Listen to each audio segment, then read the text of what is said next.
एक भी कार्यक्रम नहीं दिखेगा, कभी नहीं दिखेगा।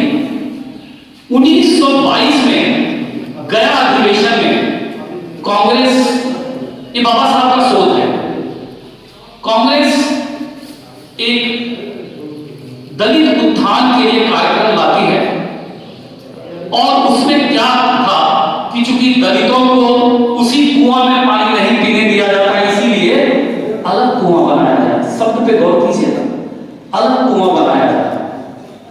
चूंकि दलितों को साथ पढ़ने नहीं दिया जाता है, इसीलिए इनके लिए अलग स्कूल की व्यवस्था करी जाए। ये अलग कौन कर रहा था? ये अलग वो लोग कर रहे थे जो कांग्रेस को लीड कर रहे थे। कर तो रहे थे अलग, लेकिन दिखावे के लिए साथ रखे हुए थे। अब देखिए ये क्या होता है कि ये जो कमेटी बनती है, इस कमेटी के लिए स्वामी श्रद्धानंद को अध्यक्ष चुना जाता है।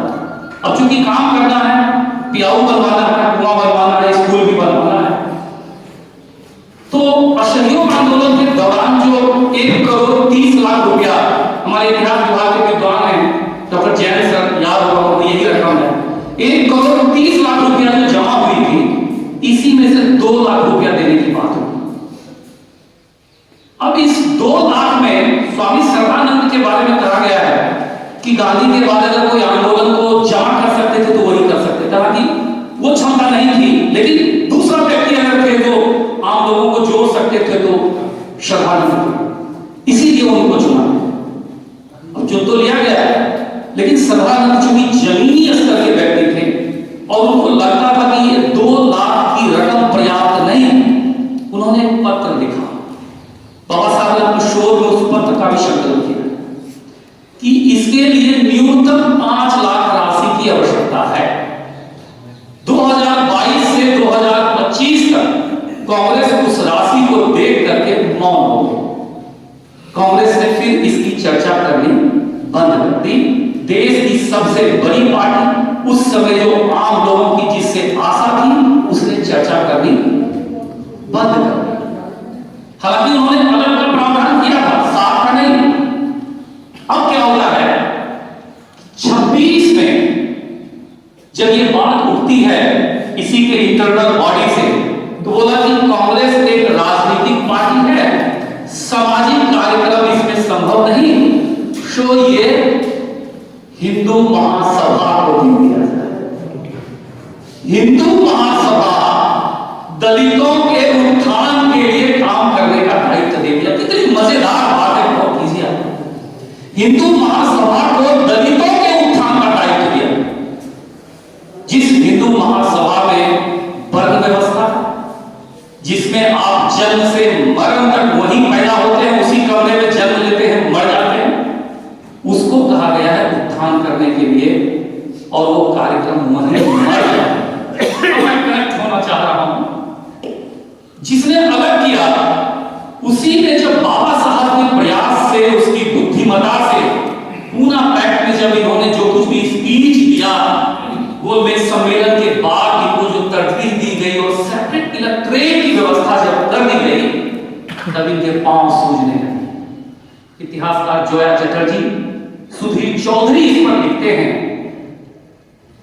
अगर मैं गलत हूं सर करेक्ट कीजिएगा मुझे, इतिहासकार सुधीर चौधरी भी लिखते हैं कि वास्तव में जो भू अभिजात वर्ग थे और जो सत्ता का रेवड़ी खा रहे थे, कोई रेवड़ी खाएगा तो किसी को दूध नहीं मिलेगा, छाछ बचेगा, और गुजरात में छाछ का खूब प्रचलन है 6 साल। सो सत्ता की जो रेवड़ी खाएंगे, वो सत्ता की रेवड़ी खाने वाले लोग बेचैन होने लगे। क्यों बेचैन होने लगे? कि सेपरेट इलेक्टोरेट की व्यवस्था हुई, उसको लगा कि अब मेरा प्रतिनिधित्व घट गया। चूंकि अब तो अंग्रेज स्पष्ट किए, सिर्फ दलितों को नहीं दिया गया, 11 विभाग को सेपरेट इलेक्टोरेट की चर्चा करी गई थी और खूब इसको हवा दी गई कि दलितों को दिया गया।